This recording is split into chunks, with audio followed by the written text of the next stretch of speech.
오늘 말씀 히브리서 13장 8절에서 13절 말씀입니다. 히브리서 13장 8절에서 13절 말씀입니다. 다 찾으신 줄 알고 교독하고 마지막 절 같이 읽도록 하겠습니다. 예수 그리스도는 어제나 오늘이나 영원토록 동일하시니라.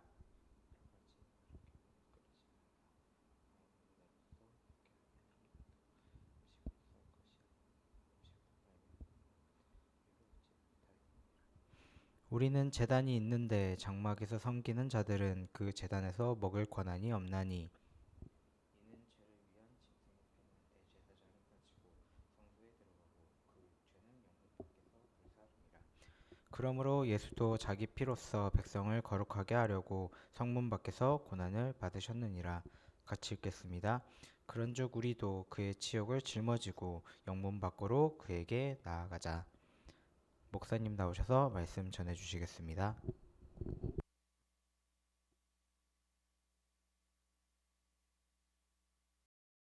저희가 이제 히브리서가 이제 다음 주면 이제 드디어 끝나게 됩니다. 13장까지 잘 달려오셨습니다. 고생이 많으셨죠? 네.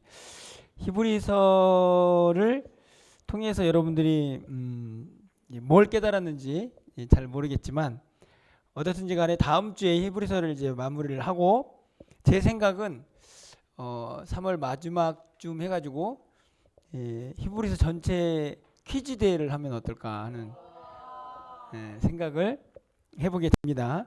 왜냐하면 그래야 한번 이제 다시 정리하면서 또 이렇게 히브리서를 이렇게 마음속에 새길 수 있는 그런 시간이 되지 않을까 생각이 들어서 이제 앞으로 저희가 이제 설교 계획을 좀 말씀을 드리면 다음 주까지 히브리서를 마무리하고 그리고 이제 2주가 남거든요. 2주 동안에는 히브리서 전체를 총 정리를 하고 그 다음에 퀴즈를 이제 마지막 주에 하고 그리고 4월 달에는 야고보서를 이어지는 야고보서인데 이제 히브리서는 굉장히 좀 교리적인 내용들이 많이 있어서 이제는 진짜 어떻게 살아야 할까를 조금 더 깊이 있게 좀 나눠보는 시간을 가지려고 야고보서를 함께 좀 이제 읽어보려고 합니다.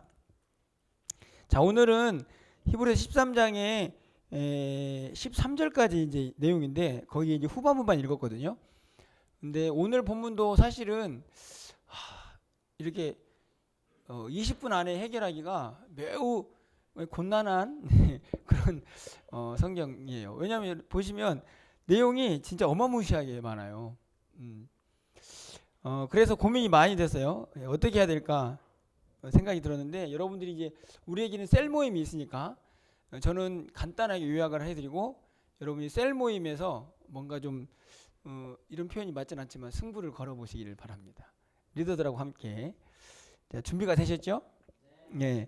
오늘 본문은 간단하게 정리하면 크게 두 부분으로 제가 보기에는 나눠져 있어요. 그래서 앞에 부분은 그동안 해왔던 것처럼 예수를 믿는 사람들이 할 일과 하지 말아야 할 일 이렇게 되어 있고 그래서 예수님이 동일하신 분인데 그 변함없는 예수님을 믿는 사람들은 어떻게 살아야 할까를 조금 더 설명하기 위해서 구약에 있는 아주 중요한 한 제사 의식을 이제 설명을 합니다. 그래서 그게 이제 영문 밖으로 나가자라는 표현인데 이 두 부분을 여러분과 함께 간단히 살펴보도록 하겠습니다. 사실은 아까도 말씀드린 것처럼 내용 자체가 굉장히 방대한데 이걸 짧게 하려고 하니까 간단하게 요약하는 것처럼 들려지지만 여러분들이 굉장히 탁월한 성경 지식으로 잘 정리할 거라고 믿어 의심치 않습니다. 괜찮죠? 네, 이 분위기는 굉장히 암울하지만 괜찮습니다. 여러분의 분위기에 저는 굉장히 익숙해져 있으니까. 네. 자, 오늘 본문을 보시면 하라는 것, 너네들 해야 한다는 거 1절 3절에 있습니다. 1절 3절 1, 2, 3절을 볼까요? 형제 사랑하기를 계속해야 돼. 멈추면 안 돼요. 두 번째로는 손님 대접하기를 또 계속해야 돼. 3절에서는 갇힌 자를 같이 갇혔다고 생각해. 이거는 이제 갇힌 자, 학대받는 자는 연약한 자들이거든요. 그들에 대한 생각, 잊지 말아야 한다는 겁니다. 그래서 1절, 2절, 3절의 핵심은 형제, 손님, 갇힌 자, 연약한 자에 대한 생각을 믿는 자들은 항상 마음속에 품고 있어야 한다 하는 것을 이제 이야기를 합니다. 여러분 어때요? 되게 단순해 보이지만 이게 어려운 게 뭐냐면 제가 생각하기에는 사람은 굉장히 자기중심적이거든요.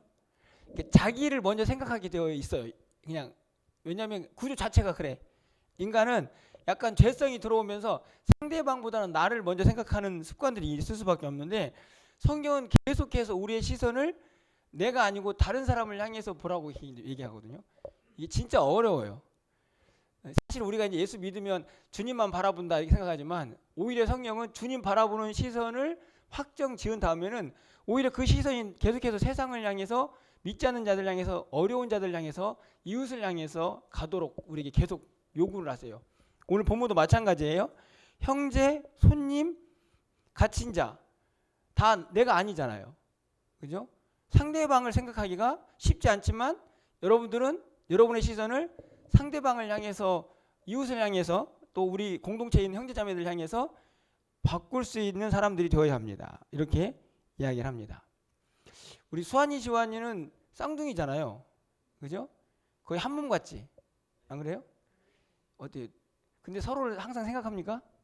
아니요. 아, 쿨해요. 예. 잘 안 돼요, 사실은. 뭐 수환이 지환이만이 아니고 우리 안에 있는 기본적인 성향은 사실은 다른 사람을 생각하기보다는 항상 나를 먼저 생각하기 때문에 그게 기준이 되어가지고 상대방을 볼 때가 참 많이 있는데 오늘 이 히브리서는 형제, 손님, 뭐 갇힌 자, 그 다음에 학대받는 자 전부 다 내 시선에서 상대방을 보는 시선으로 우리의 생각을 바꿔라 하는 말씀을 하고 있는 거죠. 그러면서 하지 말라는 것도 있어요. 4절 보면은 모든 사람은 결혼을 귀히 여기고 침소를 더럽히지 않게 하라. 음행하는 자들과 간음하는 자들 하나님 심판하신다. 이게 성적인 타락에 대한 책망과 하지 말라는 권면. 그리고 5절에서는 진짜 하기 어려운 거 돈 사랑하지 않는 거. 돈을 사랑하지 말고 족한 줄 알라. 야, 어떻게 여러분들 족한 줄 알고 계십니까? 어때요? 뭐 돈을 벌어봐야 알지 이렇게 이야기하시는 분도 계실지 모르겠지만 이게 족하다는 생각이 진짜 안 듭니다. 여러분은 어떠신지 모르겠지만 여러분 나름대로 각자가 생활하는 생활의 그 규모가 있잖아요, 그죠? 직장 생활 하는 사람들은 직장 생활에 맞는 이제 생활의 규모가 있을 거고 학생들은 용돈을 받지만 그 용돈 안에서 사는 생활의 규모가 있을 거예요. 이거는 한계가 없어요. 그러니까 어떤 상황이 있든지 간에 자족할 수 있느냐. 그런데 이 마음이 있어야 사실은 저는 앞에 있는 1, 2, 3절이 가능하다고 생각하거든요. 그러니까 여전히 부족해. 그럼 더 취해야지. 더 가져야지. 이건 계속 내 중심으로 사는 거죠. 그러면 상대방, 형제, 손님, 학대받고 뭐 갇힌 자들 신경 쓸 겨를이 없지. 왜요? 내가 시간이 있으면 더 벌어야 되고 더 벌기 위해서는 뭔가 더 움직여야 된다는 생각을 갖게 되면 여러분 1, 2, 3절은 불가능해져. 근데 제가 보기에는 세상에 많은 사람들이 왜 이렇게 바빠요? 왜 이렇게 정신없어요? 제가 보기에는 다 먹고 살아야 한다고 얘기하잖아. 사실은 저는 그 말을 별로 좋아하지는 않습니다. 먹고 살아야 한다. 왜냐하면 저는 개인적으로 그런 말을 들 때마다 굉장히 뭐랄까 자기 합리화라는 생각이 들어요. 먹고 살기 위해 사는 건 맞는데 그 말로 나는 그래서 여전히 부족하니까 끊임없이 뭔가를 추구해야 된다고 생각하는 그 자신을 합리화하는 듯한 느낌을 가질 때가 많이 있어요. 근데 성경은 자족을 요구해요. 자족. 어떻게 수환이 지환이는 자족합니까? 만족하세요? 네, 계속 수환이 지환이만 이렇게 물어봐서 이제 좀 그렇긴 한데 쉽지가 않아요. 여러분들은 마음속으로 한번 대답을 해보세요. 얼마 정도가 있으면 만족할 것 같아? 수환이 지환이는 계속해서 한 달에 얼마가 있으면 만족스러울 것 같아? 라고 혼자 마음속에. 우리 대경 선생님은 얼마 정도가 있으면 만족할 것 같아요? 혼자 마음속으로. 예, 말하면 시험 들 수가 있으니까. 예. 여러분도 어떻게 생각하세요? 여러분들 얼마 정도가 있으면 만족해요? 우리 학생들은 얼마나 용돈 받으면 만족할까? 예. 생각해보면 그런데 만족이 있습니까? 예, 없어요, 없어요. 지금 여러분이 이제 우리가 알고 있는 그 금액에서 예를 들면 2배로 늘어나면 만족할까?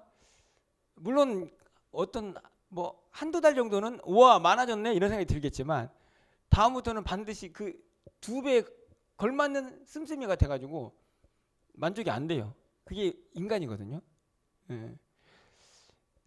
옛날에 이제 쓸데없는 이야기지만 그 쾌락 정응이라는 말이 있어요. 제가 이제 자주 쓰는 말이에요. 쾌락 적응. 이게 뭐냐면 사람은 어떤 한순간에 굉장히 즐거움을 느끼고 만족을 느끼다가 이게 적응이 되면 그냥 그게 시시해져 버려요. 이게 이제 인간의 약점이거든요. 물질도 마찬가지야. 어느 한순간에 채워지면 우와 풍족하다라고 생각이 들지만 그게 나중에는 익숙해져 가지고 그 안에서 또 부족하다고 생각을 해요. 근데 어디에 만족이 있어요? 없어요. 예. 자족하기가 무척 어렵지만 그거를 취할 수 있어야 이게 예수 믿는 사람처럼 살아갈 수가 있다 하는 것이죠. 여러분 누구나 다 할 수 있으면 누구나 다 예수 믿게요. 어려우니까 그걸 할 수 있어야만 우리가 예수 믿는 사람이 될 수 있는 건데 그렇다고 해서 여러분에게 막 엄청난 무거운 짐을 지려고 하는 게 아니고요. 이 모든 것들이 자연스럽게 어디로 가냐면 영문 밖으로 나가야 되는 우리의 모습과 연결이 돼요. 여러분 보시면 6절 말씀을 가서 볼까요? 6절? 6절 말씀도 읽고 넘어가야 될 것 같아요. 그러므로 우리가 담대히 말하되 주는 나를 돕는 이시니 내가 무서워하지 아니하겠노라. 사람이 내게 어찌하리요. 여기 보면 왜 갑자기 내가 무서워하지 않겠느냐라고 얘기하냐면 우리가 세상 속에 살아가면서 굉장히 많은 것에 두려움을 느끼거든요. 사실은 돈도 마찬가지고 사람도 마찬가지고 근데 그거를 뛰어넘는 믿음의 사람이 되기를 성경이 바라면서 이 모든 것들을 통해서 저는 이제 할 수 있는 방법이 저는 8절 이하에 있다고 확신해요. 예를 들면 1, 2, 3절에 있는 해야 할 것들 그 다음에 4, 5절에 있는 하지 말아야 할 것들 뭐 돈을 가지고도 자족할 수 있는 것들 세상을 두려워하지 않는 믿음들 그리고 그러려면 8절 이하로 가야 돼요. 우리 8절 말씀은 정신 차리고 한번 읽어볼까요? 정신 차렸죠? 자 시작. 자 그분이 뭘 하셨는지를 이제 설명을 하는데 이 설명을 위해서는 구약 레위기 16장으로 우리가 돌아가 봐야 합니다. 이쪽으로 나가려고 하는데 이 카메라를 벗어나갈까 봐. 자 여러분 레위기 16장으로 여러분을 안내하겠습니다. 오늘 이 8절 이하를 읽으려면 16장의 레위기를 설명을 들어야 돼요. 16장을 보셔도 모르니까 제가 설명해 드릴게요. 자 대제사장이 제사를 지낼 때 이제 이런 제사가 있습니다. 어떤 제사냐? 염소 2마리를 취해서 한 마리는 잡고 한 마리는 성 밖으로 내보냅니다. 이게 이제 아사셀의 이제 염소라 이런 이야기를 하는데 그 제사를 제가 잠깐 설명을 드릴게요. 자, 대제사장이 지성소를 나가야 합니다. 1년에 한 번씩 하죠. 지성소를 나가기 위해서 대제사장이 뭘 해야 되냐면 뭘 해야 될까? 퀴즈. 대제사장이 지성소에 나가기 위해서 제일 먼저 해야 할 일이 있어요. 뭘까요? 이전에 다 배웠는데 잊어버렸지. 예? 손 씻기. 손 씻기. 비슷해요. 근데 왜 손 씻죠? 예. 근데 손만 씻어가지고는 절대 안 돼. 예. 하나님 앞에 나아가기 위해서는 정말 거룩해야 되거든요. 그리고 최상의 거룩을 유지해야 돼. 그러려면 제물이 필요해. 최상의 제물이 뭘까요? 동물 중에서 여러분이 알고 있는 동물 중에서 소. 그래서 가장 먼저 할 일이 뭐냐? 소를 잡아가지고 자신을 위해서 먼저 제사를 지냅니다. 그래야 내가 이제 깨끗해지는 거야. 그 다음에 아까 뭐 했죠? 염소 2마리 준비했죠? 염소 2마리. 염소 2마리. 2마리 중에서 한 마리를 잡아가지고 그 피로 또 제사를 지내요. 이제 내가 깨끗해졌기 때문에 이제 염소의 피로 지성소에 가서 제사를 지냅니다. 그 다음에 한 마리가 남았죠? 염소 한 마리. 그거 어떻게 할까? 네, 염소 한 마리한테는 거기다가 모든 안수를 해가지고 죄를 그냥 다 옴팡 씌워. 누구 죄? 자기는 이제 수송아지로 거룩했잖아요. 그러니까 백성들의 죄를 염소한테 다 씌워요. 이건 굉장히 신학적인 의미가 있어요. 그래가지고 얘를 어떻게 하냐면 성 밖으로 내보내가지고 이제 보통 레위인들이 데리고 가서 광야로 나갑니다. 실제적으로 이 고증에 의하면 광야의 아주 먼 곳에 가서 낭떠러지에서 이 염소를 죽여요. 그리고는 그 자기가 염소를 죽였다는 사인을 이제 산 언덕을 통해서 제사장들끼리 서로 공유했다라는 기록이 있어요. 어떻든 간에 중요한 것은 일단 한 마리는 지금 어디 있어? 죽었잖아, 피로. 그죠? 그래가지고 이제 지성소에 바쳐졌지. 그 다음에 한 마리는 이제 실제적으로 죄를 진짜 멀리 보낸다라는 의미를 가지고 이제 광야로 내보내는 거예요. 예. 그러면 제사가 끝났냐? 그렇지 않아. 뭐가 남았을까? 퀴즈. 자, 처음에 뭐 잡았죠? 소 잡았지. 자기의 거룩을 위해서. 그 다음에 뭐 잡았죠? 염소 잡았지. 한 마리. 그다음에 또 염소는 내보냈어요. 내보낸 염소는 같이. 자, 이제 마지막으로 해야 할 일이 있어. 뭘까요? 남은 게 뭐야? 에? 남은 게 뭐야? 가죽이 남았나? 남은 게 있자. 지금 보세요. 소와 염소로 제사를 지냈어. 뭘로 가서 제사를 지냈을까? 제사 지낼 때 뭐가 필요하죠? 피. 그럼 뭐가 남아? 고기가 남았지. 고기가. 이해가죠? 그러니까 살아있는 한 염소는 일단 밖으로 내보냈어. 죄를 다 가지고 갔지. 그 다음에 지성소 안에서 회개했지. 그러니까 지금 여러분 잘 보시면 신학적으로 이스라엘 백성들의 가장 핵심인 지성소에서 거룩을 유지한 다음에 그 거룩이 이제 더러운 것들이 가장 멀리 도망을 가는 거예요. 이게 아사셀의 염소거든요. 그럼 나중에 어떻게 해? 나중에 남은 이제 소와 염소의 고기를 가지고 영문 밖으로 나가가지고 태워. 이게 마지막 절차야. 오늘 본문에서 여러분 보세요. 11절 읽어봐. 11절. 자, 11절 정신 바짝 차리고 11절 시작.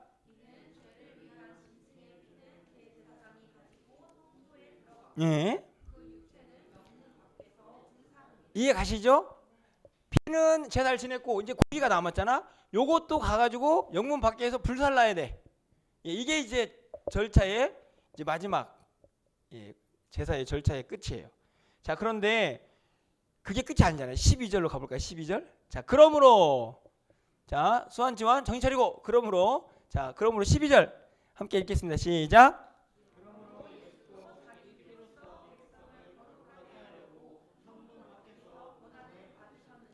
그렇죠. 이게 그러니까 지금 있는 이 레위기 16장에 있는 대제사장이 지냈던 그 제사를 그 당시에는 수송아지 그 다음에 염소가 했지만 이제는 누가 하시는 거예요? 그 일을 직접 예수님께서 우리를 거룩하게 하려고 자기의 피로 성문 밖에서 고난을 받으셨죠. 이 성문 밖의 고난이 뭘까요? 십자가지. 십자가. 예, 십자가에서 죽으시죠. 그러니까 불살라지는 그 동물은 피도 바치고 몸도 바치잖아. 그죠? 예수님께서 똑같이 피도 바치고 몸도 바치시지. 그게 십자가야. 그러니까 이 히브리서 기자는 그 예수님의 제사함의 사건을 구약에서 그대로 가지고 와가지고 그 예수님이 우리에게 얼마나 동일한 분으로 항상 우리와 함께 하시느냐라고 묻고 있는 건데, 그런데 그 예수님이 항상 동일하다는 걸 느끼기 위해서는 우리도 어디로 나가야 하냐. 예수님 지금 어디 계셔? 지금 어디 계셔? 여러분 마음속에 있는 거 말고 지금 이 성경에서 예? 그래, 영문 밖에 계시. 성문 밖에. 그럼 여러분 어디가 있어요? 그러면 여러분도 어디가 있어야 돼? 여러분도 성문 밖에 있어야. 주님이 지금 어디 계시는데? 성문 밖에. 그래서 여러분 13절 말씀이 나오는 거죠. 13절 말씀. 자, 13절 말씀 오늘 본문의 마지막 함께 읽겠습니다.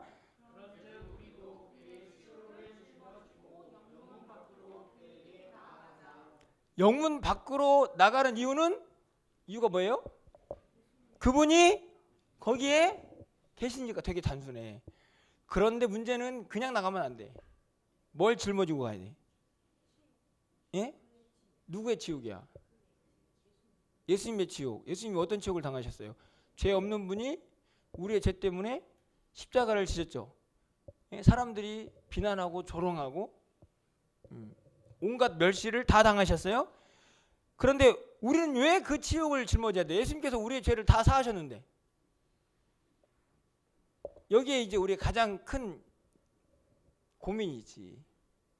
아니 그냥 예수님 날라루로 따라가면 되지. 예수님께서 다 고난 당하셨는데 왜 내가 그분의 치욕을 내가 왜 짊어져야 돼? 왜? 여러분 여러분들은 예수님 치욕을 짊어지고 따라갑니까 지금? 지금은 영문 밖에 계시는데 우리가 지금 거기 나가고 있어요. 그런데 어떻게 나가고 있어요? 입에다가 스타벅스에서 커피 하나 딱 뽑아가지고 랄랄룰루 이렇게 가셔요? 근데 그 길은 아니잖아 지금. 뭘 짊어지고 가냐면 우리도 그의 치욕을 짊어져야 돼. 근데 이 말은 여러분 무엇을 의미합니까? 제가 보기에는 예수님께서 당하셨던 치욕은 세상의 멸시와 조롱이거든요. 근데 이 말은 무엇을 의미하냐면 너희도 주님을 따라가려고 하면 그 치욕을 감수할 준비를 하고 따라가라 하는 말씀이에요. 그러니까 이상하지 않아.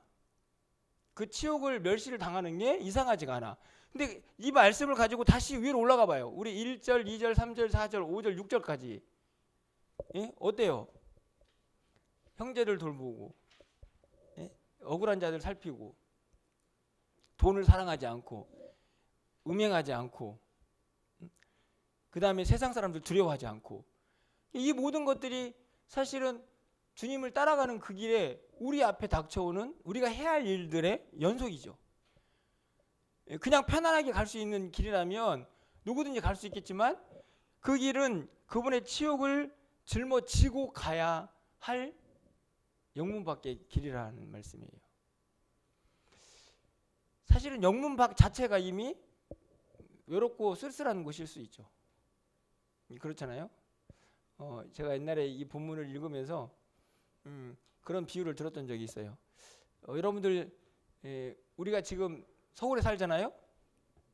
여기가 무슨 동이야? 예, 난양동이죠. 예, 우리는 여기도 서울이라고 생각하죠. 예, 서울 맞아요?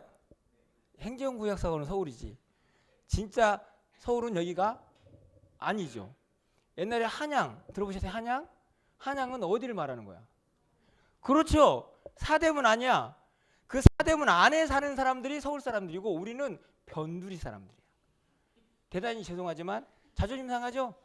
여러분들 진짜 몰라서 그렇지. 옛날에 우리는 서울 땡. 그 안에 사는 사람들은요. 밖에 사람들을 쳐다보지도 않았어요. 여러분들 상상이 안 되죠? 그게 영문 밖이야. 이게 왜 그러냐면 예루살렘 성 밖에 있는 사람들은 성 안에 사람들하고 비교가 안 돼. 그러니까 성문 밖 자체가 이미 외롭고 쓸쓸하고 사람들의 시선이 없는 고통스러운 장소예요. 근데 거기에 누구의 죄 때문에 간 거예요? 우리의 죄 때문에 가신 거거든요. 그리고 성경을 말하죠. 거기 가려면 너도 그분의 치욕을 짊어질 수 있어야 된다. 근데 우리는 치욕을 짊어질 생각이 없어. 그냥 우리만 생각하지. 예, 그냥 어떻게 하면 이 길을 좀 편하게 갈까 생각하는데 예수 믿는 것은 사실은 굉장히 어려운 길입니다, 여러분. 왜냐하면 나를 부인해야 하기 때문에 그래요. 제가 이제 오후 시간이 많이 지나버렸네. 하지만 오늘 오후는 내가 설교를 안 하는 거니까. 제가 이번에 그 이제 고난주간 새벽기도를 준비를 하고 있잖아요. 묵상을 하면서 주님께서 제 마음에 주신 제목이 있어.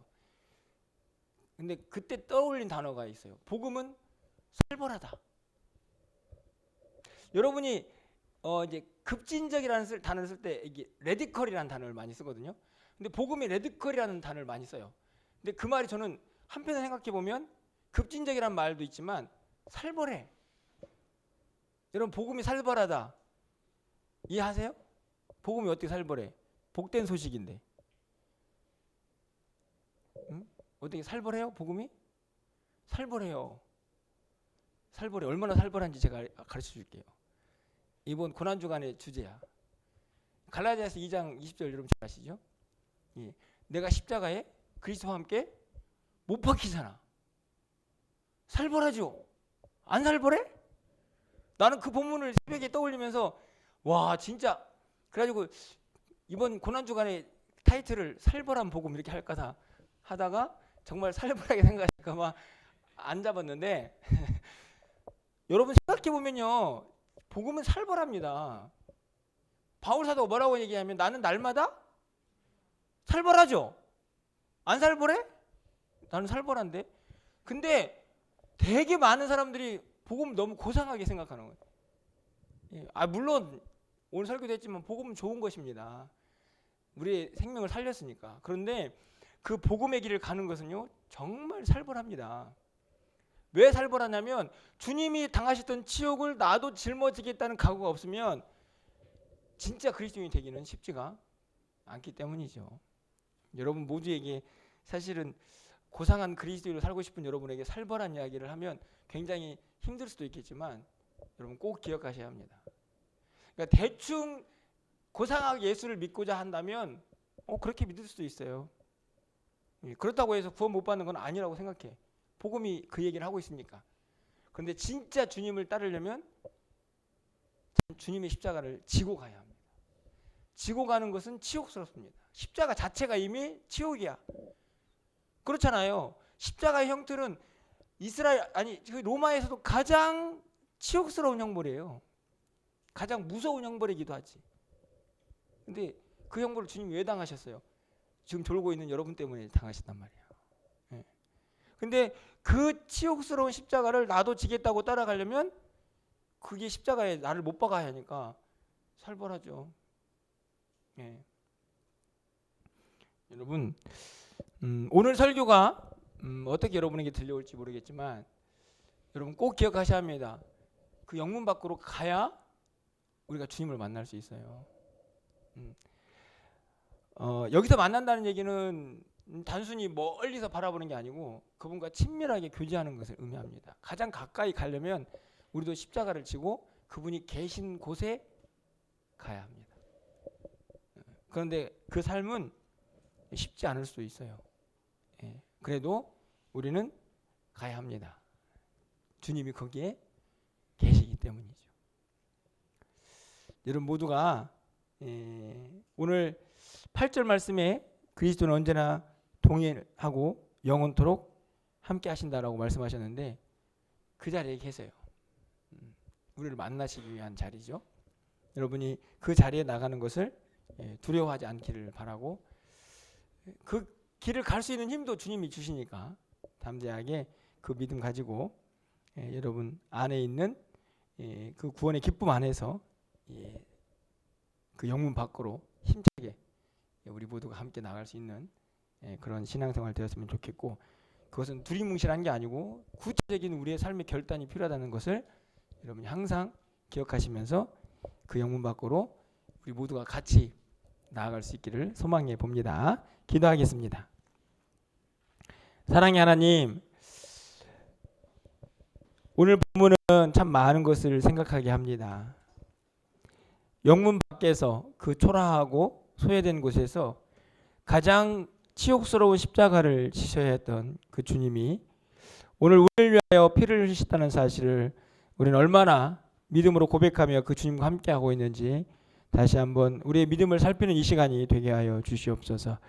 우리가 믿는 주님은 너무 고상하고 무엇인가 항상 복을 주는 그런 주님만은 아닌지 다시 한번 우리의 믿음을 점검케 하시고 주님 앞에 나아가기 위해서 주님의 십자가 지고 그분의 치욕도 담대하게 담당할 수 있는 믿음의 사람들로 우리 모두가 주님 앞에 나아갈 수 있도록 인도하여 주시옵소서. 날마다 십자가에서 우리 자신의 못된 것들을 못 받고 주님의 마음으로 세상을 바라볼 수 있는 믿음의 사람들로 우리 모든 청년들이 다시 새로워지게 하여 주시옵소서. 이 말씀 가지고 우리 셀들과 나눌 때에도 하나님께서 은혜 주셔서 복된 나눔이 있게 하여 주시고 또 이후에 있을 모든 일정 가운데도 하나님의 은혜가 충만하게 하여 주시옵소서. 예수 그리스도의 이름으로 기도합나이다. 아멘.